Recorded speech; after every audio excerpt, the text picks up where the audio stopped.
Hello everyone, how are you all? So today will discuss about the histogram. तो जैसे last class में अपन ने डिस्कस किया था ग्राफिकल रिप्रेजेंटेशन के बारे में कि ग्राफिकल रिप्रेजेंटेशन होता क्या है और उसमें अपन किस किस टाइप से मतलब दिखा सकते हैं। एक मैंने एग्जाम्पल लिया था हिस्टोग्राम, लाइक हिस्टोग्राम और गिव्स फ्रीक्वेंसी फिर एक्सेट्रा। तो अपन ने लास्ट क्लास में हिस्टोग्राम का एक क्वेश्चन किया था, तो अपन एक और क्वेश्चन करके देखते हैं आज हिस्टोग्राम का। तो यहाँ पे हमारे पास कुछ इन्फॉर्मेशन है, अपन देखते हैं उसे हमें क्या कैलकुलेट करना है। तो construct histogram for the following distribution, marks obtained. तो हमारे पास ये क्या कुछ इन्फॉर्मेशन है, marks obtained and numbers of students. तो अपन देखते हैं 0 से 10 के बीच में 6 मार्क्स है, 10 से 20 के बीच में नंबर्स ऑफ स्टूडेंट 10 है, 20 से 30 के बीच में 26 है, 30 से 40 के बीच में 22 है, 40 से 60 के बीच में 10 है, 60 से 90 के बीच में 9 है। तो हमारे पास ऊपर तक तो सही था, सबके बीच में जो क्लास इंटरवल है उसका गैप 10-10 था, लेकिन यहाँ पे 20 आ गया, यहाँ पे 30 आ गया। तो अपन यहाँ पे सीधा नहीं करेंगे, हमें एक चीज निकालनी पड़ेगी, उसको बोलते हैं अपन एडजस्टेड फ्रीक्वेंसी। Adjusted frequency. तो जो हमारी एडजस्टेड फ्रीक्वेंसी होती है उसका फॉर्मूला होता है, यहाँ पे लिख देती हूँ मैं एक बार। एडजस्टेड फ्रीक्वेंसी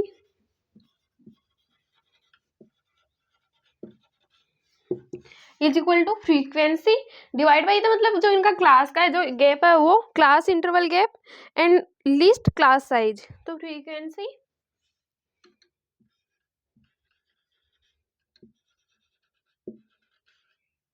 और नीचे यहाँ पे क्या आएगा, क्लास साइज का जो गैप है, तो नीचे आएगा class size of the interval.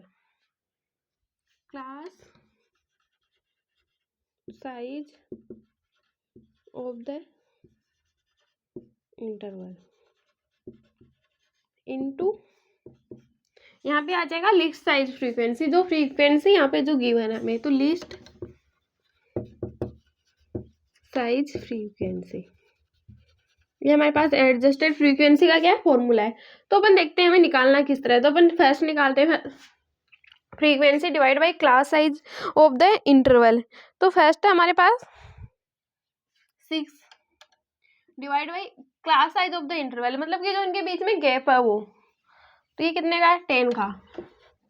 और जो इनटू में आएगा वो आएगा हमारे यहाँ पे, मतलब कि जो यहाँ पे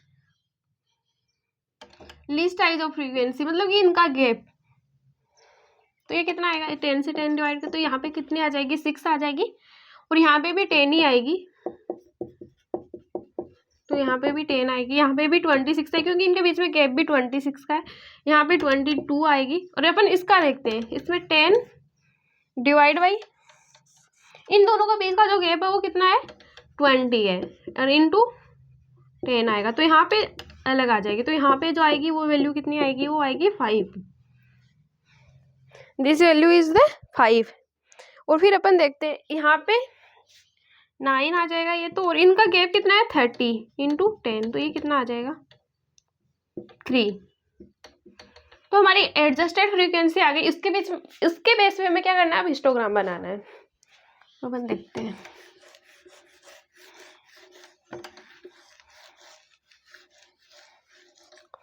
तो एक्स एक्सिस पे अपना आ जाएगा, एक्स एक्सिस पे क्या आएगा हमारा, मार्क्स ऑब्टेन्ड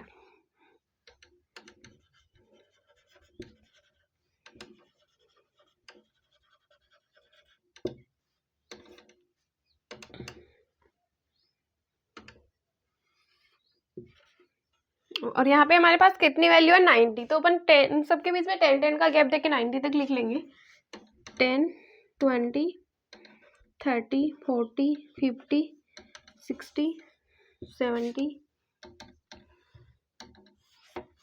80 एंड 90। तो यहाँ पे आ जाएगा 0 से 10 के बीच तक का, तो यहाँ पे लिख देंगे अपन 10, 20, 30, 40, 50, 60, 70, 80 एंड 90। और यहाँ पे हमारे पास मैक्सिमम वैल्यू कितनी है, 26। तो यहाँ पे अपन 5 का गैप देख पे लिख लेंगे, 5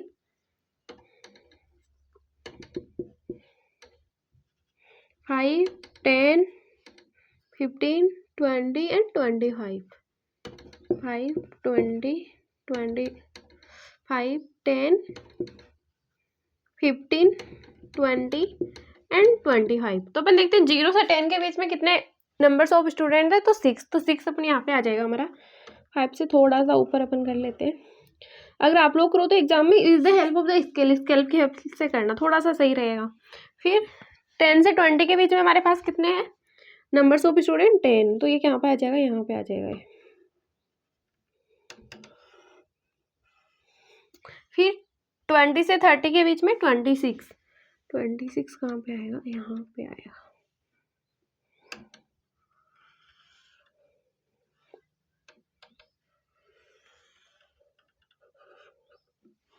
26।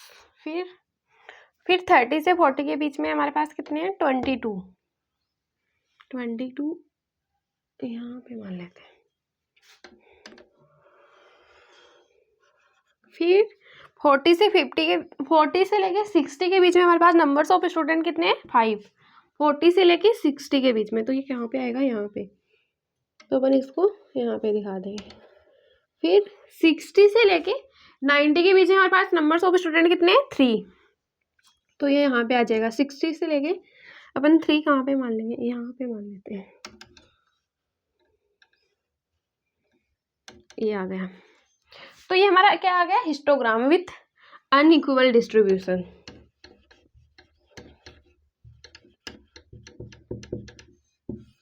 तो हमारे पास जो हिस्टोग्राम हो कितने टाइप का हो सकता, कितने टाइप के उसके क्वेश्चन आ सकते हैं, या तो इक्वल डिस्ट्रीब्यूशन या फिर अनइक्वल डिस्ट्रीब्यूशन के क्वेश्चन आ सकते हैं हमारे।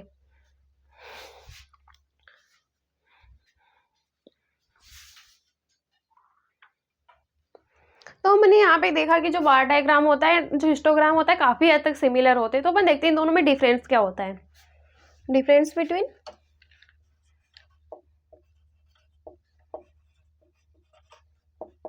बार डायग्राम एंड हिस्टोग्राम।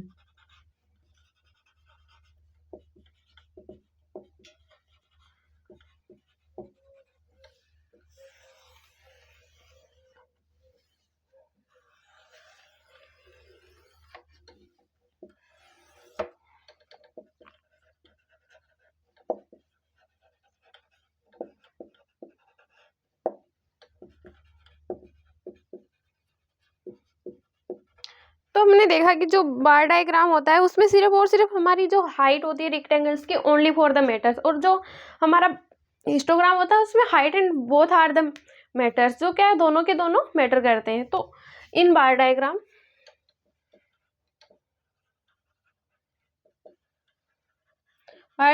में क्या हो रहा है, सिर्फ और सिर्फ हमारी हाइट ही मैटर कर रही है। In bar diagram, in only the height of the rectangles are matter.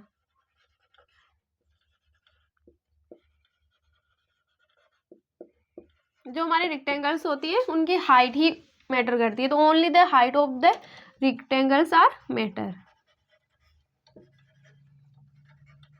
But जो हमारा सेकंड है हिस्टोग्राम, उसमें क्या करता है, उसमें height and width both are the matters. तो in histogram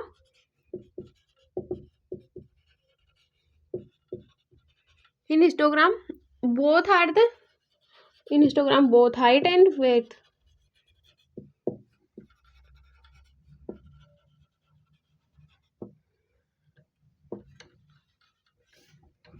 of the rectangles are matter. तो इसमें हाइट और जो हमारे रेक्टेंगल्स की जो विड्थ होती है बोथ आर द मैटर करती है।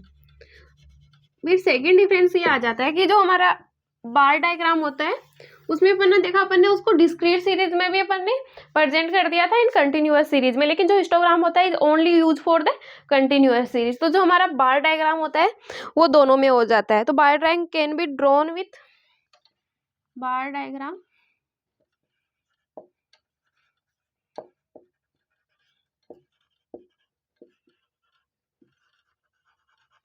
can be drawn with discrete and continuous series.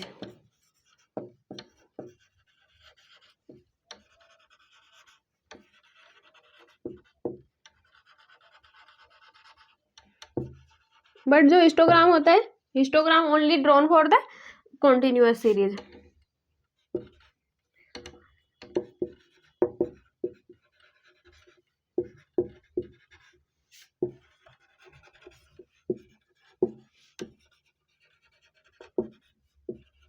With continuous series, तो ये डिस्क्रीट सीरीज में कैलकुलेट नहीं किया जाता है, जो हमारा बार डायग्राम हिस्टोग्राम होता है is only for the drawn with continuous series.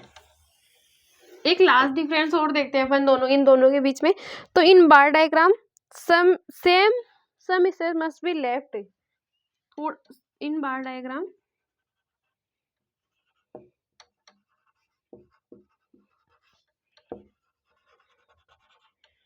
Some space left between, किसके बीच में, लेफ्ट बिटवीन कॉन्जुगेटिव बार्स, जो हमारे जो बार्स होते हैं उनके बीच में सम डिफरेंस विल लेफ्ट। और हिस्टोग्राम में क्या होता है, in histogram no space is left between two rectangles, in histograms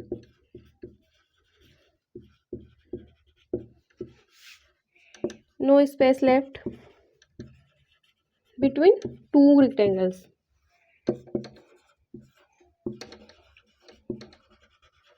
तो हमने देखा ना कि जो जो हमारा बार डायग्राम होता है उसमें किस तरह से रेक्टेंगल्स होते हैं, कुछ इस तरह से होते हैं, और जो हमारा हिस्टोग्राम होता है उसमें कैसे होते हैं, तो यहाँ पे कोई भी स्पेस लेफ्ट नहीं रहता है। तो थर्ड पॉइंट ये बताना चाह रहा है। अब अपन देखते हैं कि थोड़ा सा समझते हैं डिफरेंस को। तो बार डायग्राम में फर्स्ट डिफरेंस क्या था कि only the height he rectangles की मैटर करती है, विड्थ मैटर नहीं करती है। मतलब कि ये 5 पे दिखा रहा है तो यही मैटर करती है, यहाँ पे जो विड्थ है वो मैटर नहीं करती है। बट जो हमारा हिस्टोग्राम है उसमें क्या, विड्थ भी मैटर करती है कि 0 से 10 के बीच में दिखा रहा है, 10 से 20 के बीच में बता रहा है। तो यहाँ पे क्या करती है, height and weight both are the matter. और जो बार डायग्राम होता है उसको अपन डिस्क्रीट सीरीज में भी मतलब कि ड्रॉन कर सकते हैं, कॉन्टिन्यूअस सीरीज में, लेकिन जो हमारा हिस्टोग्राम होता है only for drawn the continuous series. और इनके बीच में थर्ड डिफरेंस ये कि बार डायग्राम में कोई भी मतलब कि सम स्पेस लेफ्ट, उनमें स्पेस रहता है, लेकिन जब भी अपन हिस्टोग्राम कंस्ट्रक्ट करते हैं तो हमारे पास रेक्टेंगल्स के बीच में कोई भी स्पेस नहीं होता है। तो I hope all are the understand कि ये दोनों थोड़े बहुत अलग कैसे हैं।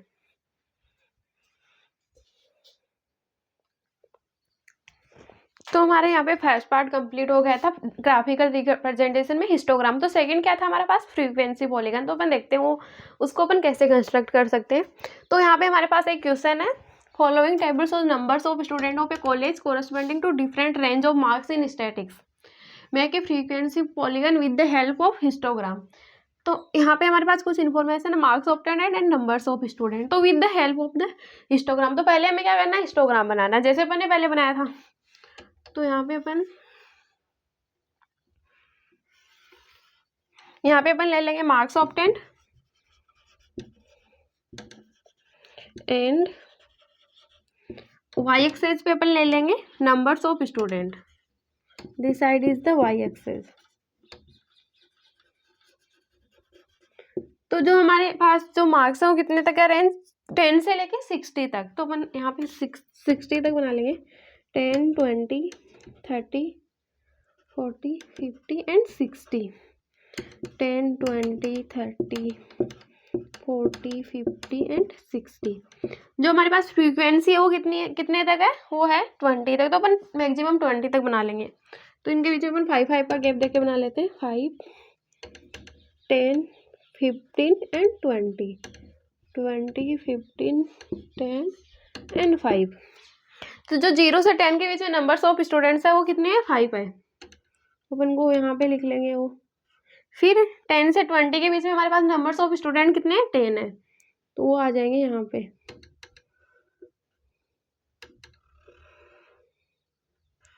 फिर 20 से 30 के बीच में नंबर्स ऑफ स्टूडेंट कितने हैं, 15 है।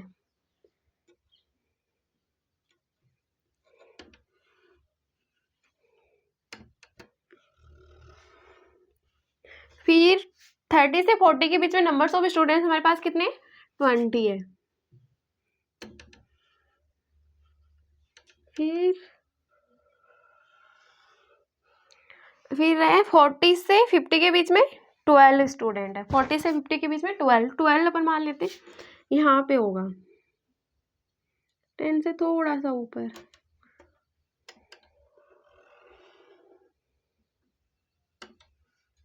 फिर 50 से 60 के बीच में 8 स्टूडेंट है।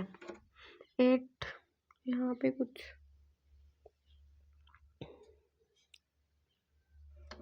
तो ये क्या बता रहा है हमारा हिस्टोग्राम। ये क्या हो गया हमारा हिस्टोग्राम रेडी। बट हमें कैलकुलेट क्या करना है फ्रीक्वेंसी, मतलब कंस्ट्रक्ट क्या करना है हमें फ्रीक्वेंसी। चलो इससे पहले अपन स्केल लिख लेते हैं। हमें हमारा स्केल लिखना भी इंपॉर्टेंट है एग्जाम के पॉइंट ऑफ व्यू से। एक्स एक्सेस पे क्या आ जाता है 1 division is equal to 10 units. अपन ने यहाँ पे 10 का गैप लिया है। और वाई एक्सेस पे अपन ने कितने का गैप लिया है 1 division is equal to 5 units. तो ये अगर एग्जाम में हमें लिख कर रहे हैं तो अपन को ये भी लिखना इम्पोर्टेंट है। चलो अपन देखते हैं वो जो हमारा था फ्रीक्वेंसी पॉलीगन वो कैसे कंस्ट्रक्ट होता है। तो सबसे पहले हमें इसे स्ट्रेट लाइन से बनाना होता है।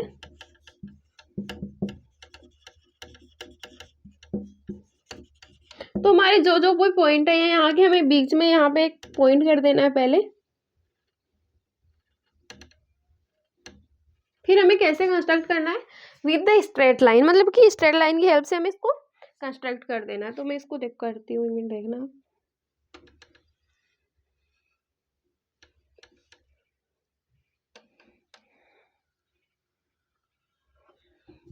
This is the frequency polygon, जहाँ पे हमें कुछ ऐसे ग्राफ कर्व टाइप का बनाना है जो कि थोड़ा सा ऐसे स्ट्रेट लाइन में होना चाहिए। मतलब एक तो होता है फ्री हैंड से ऐसे जैसे अपन बनाते हैं ना ऐसे कर्व, जो क्या होता है जैसे कॉनकेव कॉन्वेक्स माइक्रो मैक्रो में बनाते हैं तो वो क्या होता है अपन फ्री हैंड से बनाते हैं। लेकिन this is the straight line, तो this is the frequency polygon. तो चलो अपन इसी पे एक और क्वेश्चन करके देखते हैं। क्वेश्चन अपन मान लेते हैं ये सेम ही है, लेकिन हमें इसमें था with the help of the histogram, लेकिन हमें क्या करना है इस बार विदाउट हिस्टोग्राम की हेल्प से बनाना है। तो frequency polygon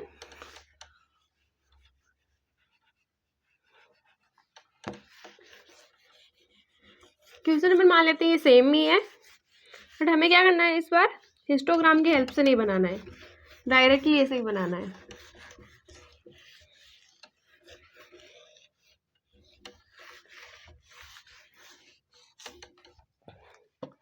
frequency polygon without histogram.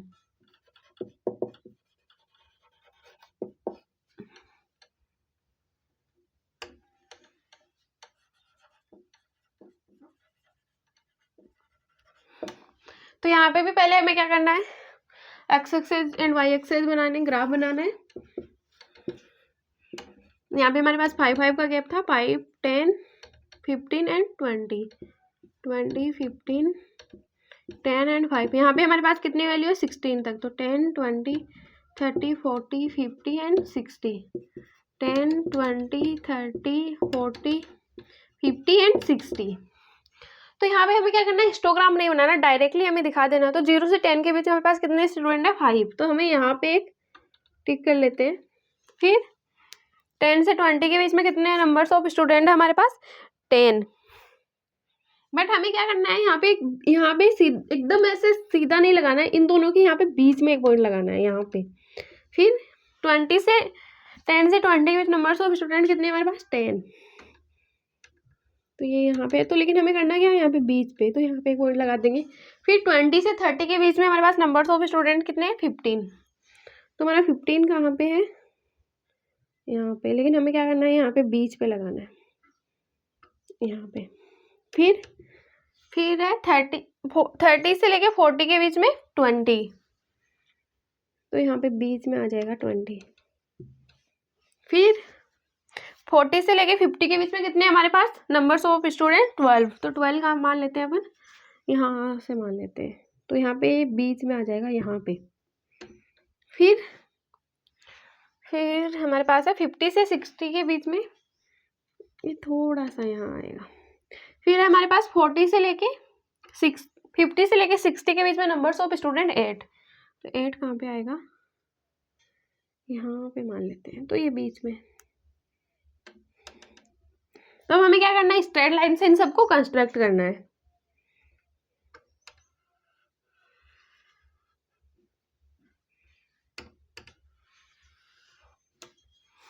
This is the frequency polygon without histogram. अगर आपको हिस्टोग्राम के साथ बोले तो उस तरह से बनाना, पहले हिस्टोग्राम बनाना, then we are easily to plot. अगर आपको हिस्टोग्राम के बिना बोले तो अपन इस तरह से बना सकते हैं, this is also the easy. So I hope all are the understand frequency polygon को कैसे कंस्ट्रक्ट करते हैं। अब हमारे पास एक और साइज में होगी, अपन उसको देखते हैं कैसे कंस्ट्रक्ट करते हैं।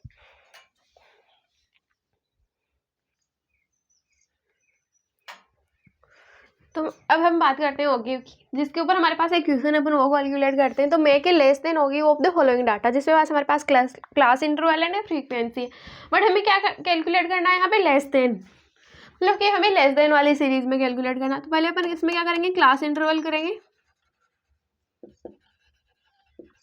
एंड फिर इसमें क्या होता है, सी एफ होता है, फिर कंस्ट्रक्ट सी एफ। तो हमारे पास जो है यहाँ पे लेस देन करना है, हमें लेस देन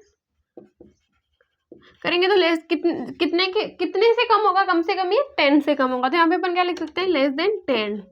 सेकेंड वाला लेस देन 20, थर्ड वाला less than 30 and less than 40।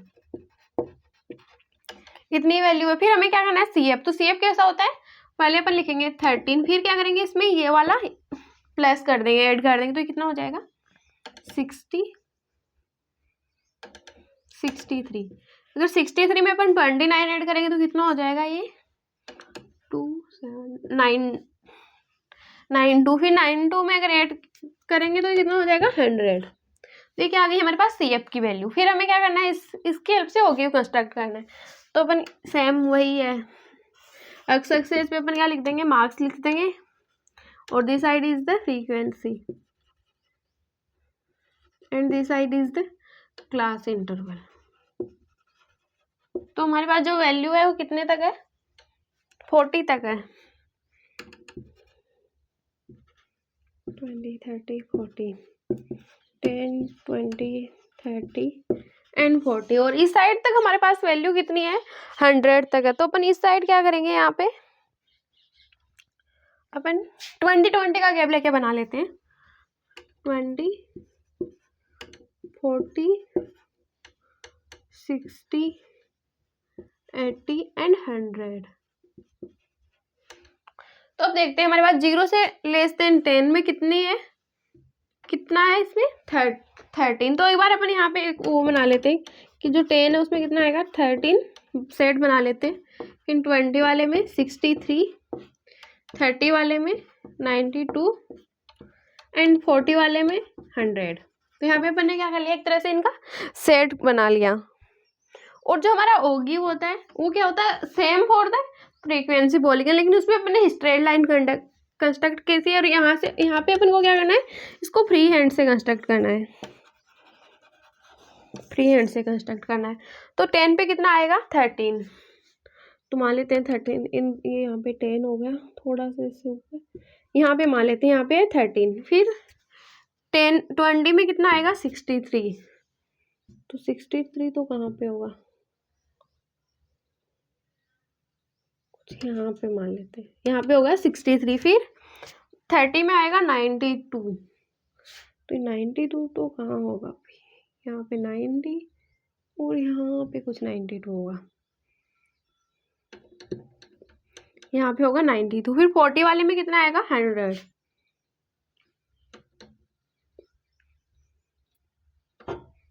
ये कितना आएगा, 100। तो जो हमारा ओगी होता है उसमें अपन क्या करते हैं, फ्री हैंड से इसको कंस्ट्रक्ट करते हैं। तो यहाँ पे क्या करेंगे, अपन इसको फ्री हैंड से कंस्ट्रक्ट करेंगे।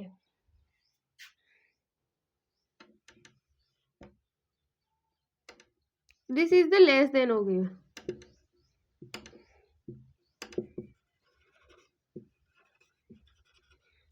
और स्केल लिखना भी इम्पोर्टेंट है। I hope all are the understand कि स्केल लिखते कहते हैं। तो ये क्या हो गया, लेस देन होगी हो गया। सेकंड आता है हमारे पास मोर देन होगी। तो चलो अपन इसी क्वेश्चन सेम क्वेश्चन से कंस्ट्रक्ट करते हैं, मोर देन होगी।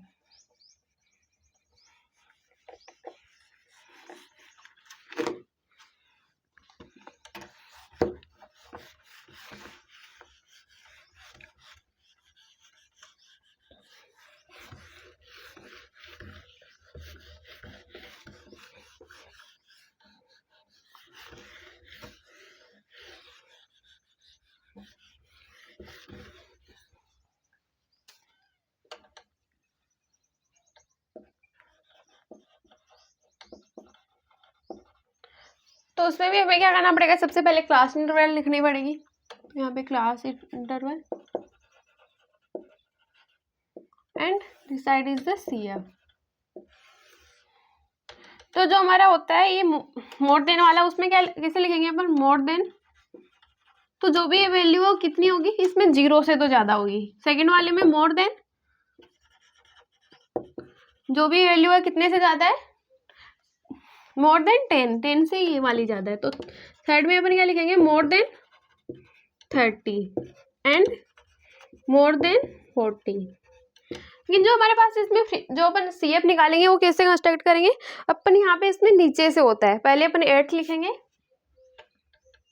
एंड फिर 8 में अपन 29 प्लस करेंगे। तो 8 में अगर अपन 29 प्लस करते हैं तो हमारे पास जो वैल्यू आती है वो कितनी आती है, 37। फिर अपन क्या करेंगे, 37 में 50 प्लस करेंगे तो ये कितना आ गया, 87। फिर 87 में अपन 13 प्लस करेंगे तो कितना आ जाएगा, ये 100 आ जाएगा। This is the more than होगी। फिर अपन इसको भी सेम उसी तरह से दिखाना है हमें। अपन यहाँ पे ले लेते हैं class interval and this side is the frequency. तो यहाँ पे हमारे पास जो वैल्यू है कितने तक है, 40 तक है। तो यहाँ पे अपन ले लेते हैं 10, 20, 30 एंड 40 एक्स एक्सिस पे 10, 20, 30 एंड 40। और यहाँ पे अपन 20 का गैप ले लेते हैं, 20, 40, 60, 80, 100, 100, 80, 60 एंड 40। तो यहाँ पे अपन देखते हैं 10 पे जो वैल्यू है कितनी है हमारे पास, 100। 10 पे 100, 10 पे जो वैल्यू है, 0 पे जो वैल्यू है वो कितनी है हमारी, 100 है। फिर 10 पे कितनी है, 87। फिर 30 पे है 37। फिर 40 पे है 8। तो अपन को 0 पे 100 दिखाना है तो यहाँ पे मान लेंगे। फिर 10 पे हमें दिखाना है 87,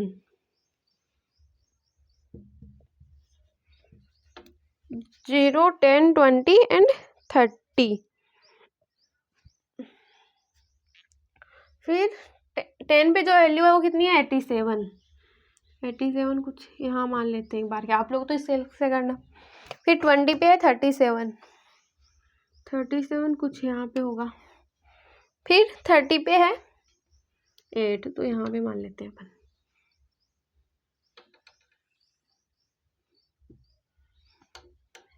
मोर देन होगी।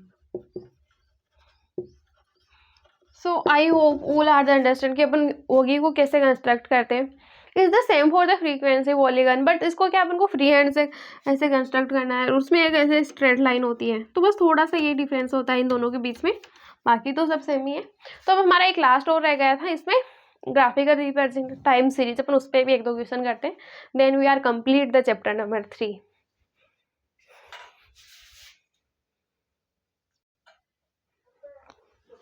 सो हमारे ग्राफिकल रिप्रेजेंटेशन का लास्ट पार्ट रह गया है, तो अपन इस पर भी 1-2 क्वेश्चन करते हैं, देन कंप्लीट द चैप्टर। तो first question is the construct the one variable time series graph. हमें यहाँ पे क्या कंस्ट्रक्ट करना है, टाइम सीरीज ग्राफ, जिसमें हमारे पास ईयर गिवन है एंड प्रॉफिट गिवन है। सो सब जानते हैं कि ईयर तो अपन एक्स एक्सिस पे दिखाते हैं। तो हमारे पास कितनी ईयर है, 2008, 2009, 2010, 2011 and 2012। 2008, 2009, 2010, 2011 and last one is 2012. This side is the profit and this side is the year. तो यहाँ पे प्रॉफिट कितना हमारे पास, मैक्सिमम इज द 72। तो अपन यहाँ पे इनके बीच में भी 10-10 का गैप लेके बना लेते हैं। तो अपन मैक्सिमम, तो हमारे पास जो वैल्यू है वो यहाँ पे अपन इसको 70 ले लेते हैं। तो यहाँ पे मैक्सिमम वैल्यू कितनी है हमारे पास, 70। तो यहाँ पे अपन 10-10 का गैप मिले के बना लेते हैं, 10, 20, 30, 40, 50, 60 एंड 70। 10, 20, 30, 40, 50, 60, 70। तो यार कि हमारे पास क्वेश्चन है, तो this side is the x axis पे हमें ईयर दिखाना है and this side is the profit. तो 2008 पे हमारे जो पास प्रॉफिट की वैल्यू है वो कितनी है 50, तो यहाँ पे अपन दिखा देंगे। फिर 2009 में कितनी है 62 यहाँ पे। फिर 2010 में कितनी है 65। फिर 2011 में है ये 55।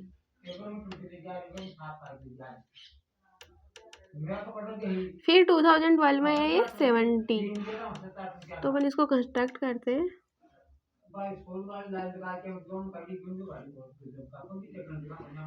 This is the time series graph.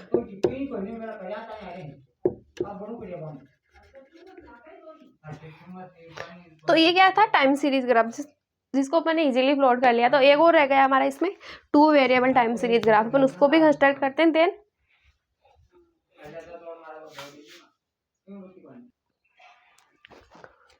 हमारे पास एक और क्वेश्चन है यहाँ पे, construct the 2 variable time series graph. तो फर्स्ट अपन ने डिस्कस किया था 1 वेरिएबल टाइम सीरीज ग्राफ, अपन डिस्कस करेंगे 2 variable time series graph. 2 variable time series graph कैसे कंस्ट्रक्ट करते हैं 2 वेरिएबल टाइम सीरीज ग्राफ। तो इसमें हमारे पास कुछ इन्फॉर्मेशन है, हमारे पास ईयर गिवन है, एंड जो हमारे पास इसमें व्हीट एंड राइस, यहाँ पे हमारे पास 2 वेरिएबल गिवन है। तो अपन देखते हैं इसको कैसे कंस्ट्रक्ट करते हैं। तो पहले अपन तो एक्स एक्सेस पे तो हमें ईयर दिखानी है, एंड वाई एक्सेस पे व्हीट एंड राइस। तो ईयर कितनी है हमारे पास 2012 तक है, 2008, 2009, 2010, 2011 एंड 2012।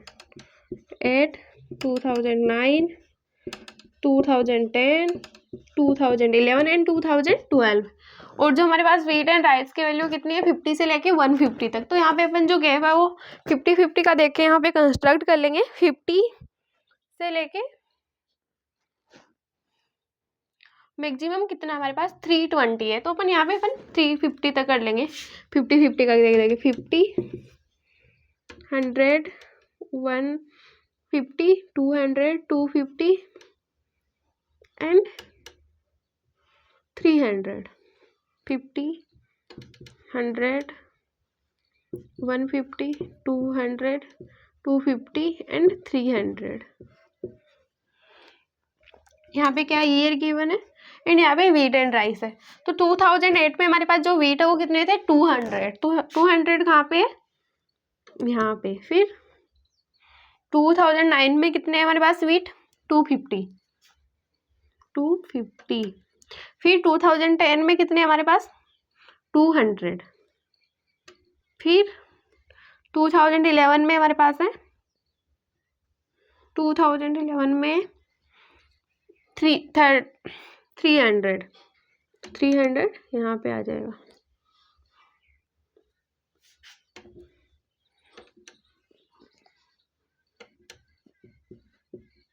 फिर 2012 में हमारे पास 320। तो ये आ गई हमारे पास टोटल वैल्यू। फिर क्या करना है हमें इसको टाइम सीरीज ग्राफ में दिखाना है। So this is shows the wheat. अगर हमारे पास 2 कलर के पेन हो तो इसे अलग अलग कलर में दिखा सकते हैं। तो अपन बोल सकते हैं कि blue pen shows the wheat and जो black pen is shows the rice. तो ऐसे ऐसे दिखा देंगे अपन एग्जाम में। फिर अपन देखते हैं व्हीट का। 2000 में व्हीट कितने हमारे पास 50। फिर 2009 में हमारे पास व्हीट कितने हैं 100। फिर 2010 में 150 एंड 2011 में है 100 एंड 2012 में भी कितने हैं 150।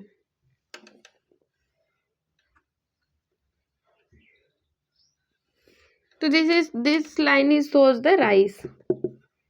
तो इस तरह से हमें टू वेरिएबल सीरीज को दिखाना, जिसको भी क्या है वो सिंपल है, बस उसको दूसरे को प्लॉट कर देना सेमी ग्राफ में। तो this is the 2 variable series graph. So I hope all are they understand कि ग्राफिकल रिप्रेजेंटेशन में अपन हिस्टोग्राम कैसे कंस्ट्रक्ट करते हैं। देन फ्रीक्वेंट हिस्टोग्राम में भी equal distribution and unequal distribution. फिर आता है फ्रीक्वेंसी पॉलीगन, जो भी कितने टाइप का होता है, 2 टाइप का, with the help of the histogram and without the help of the histogram. फिर थर्ड वन आता है हमारे पास ओगिव, जिसमें भी क्या होता है, लेस देन होता है एंड मोर देन सीरीज होता है। फिर फोर्थ वन आता है हमारे पास टाइम सीरीज ग्राफ, जिसमें भी 2 वेरिएबल सीरीज ग्राफ होते हैं, 1 वेरिएबल सीरीज ग्राफ होते हैं। तो I hope all are the understand graphical representation. तो अपन देखते हैं इसके एडवांटेज एंड डिसएडवांटेज क्या क्या है।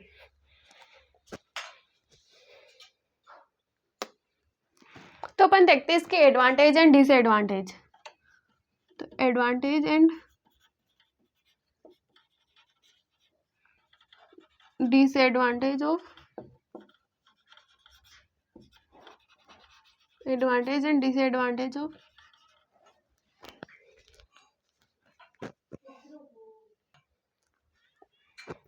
Advantage and disadvantage of graphical presentation.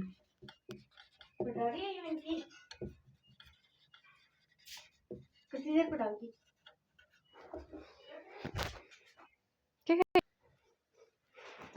तो अपन इसके एडवांटेज एंड डिसएडवांटेज देखते हैं ग्राफिकल प्रेजेंटेशन के। लास्ट वन था, तो फर्स्ट अपन देखते हैं इसके एडवांटेज क्या क्या है, फिर अपन देखते हैं इसके डिसएडवांटेज क्या क्या है।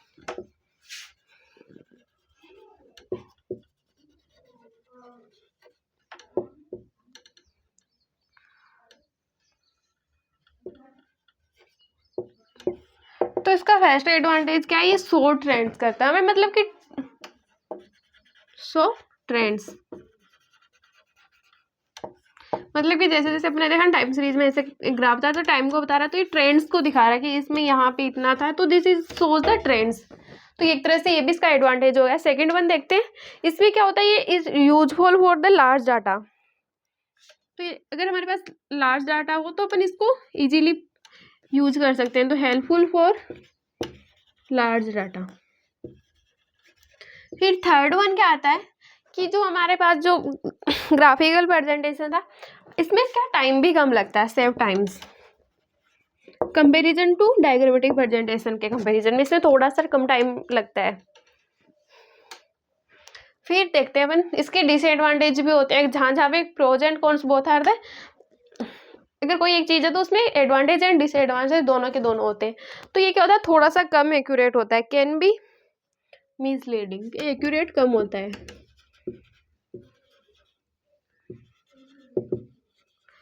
अगर ये सूटेबल है लार्ज डाटा के लिए, तो इसका मतलब स्मॉल डाटा के लिए सूटेबल नहीं है, तो ये एक तरह से ये भी इसका डिसएडवांटेज हो गया, तो not suitable for small data, not suitable for small data. अगर ये लार्ज डाटा के लिए सूटेबल है, तो जो हमारे स्मॉल डाटा होता है उसके लिए सूटेबल नहीं है, तो एक तरह से ये भी एक इसका डिसएडवांटेज में ये अपन कंसिडर करते हैं। फिर third one is the needs tool, हमें बहुत सारे टूल्स की भी नीड होती है जब भी अपन इसको प्लॉट करते हैं। तो ये 3 इसके एडवांटेज है, show trends, helpful for large data, saves time. और कुछ इसके डिसएडवांटेज है, can be misleading, not suitable for small data and needs tool.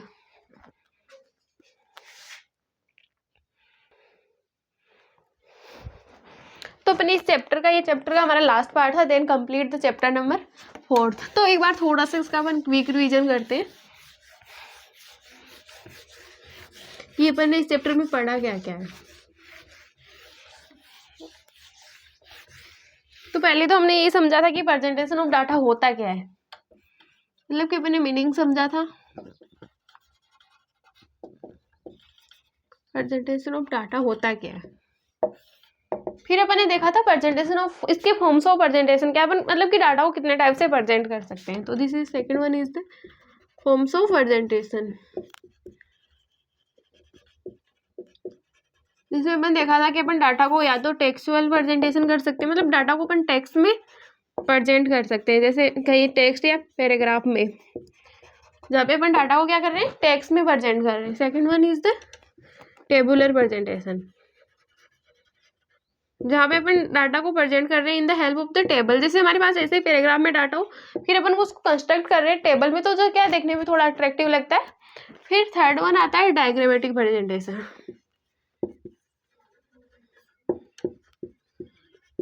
जहाँ पे अपन बहुत सारे डायग्राम की हेल्प से समझा था कि अपन डाटा को कैसे प्रेजेंट करते हैं।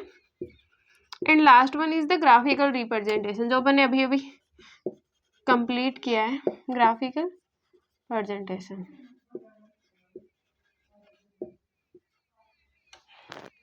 डायग्राम में अपन ने देखा bar diagram and pie diagram. Graphical के भी अपन ने बहुत सारे टाइप देखे, जैसे हिस्टोग्राम हो गया, ओगी हो गया, फ्रीक्वेंसी पॉलीगन हो गया, टाइम सीरीज ग्राफ हो गया।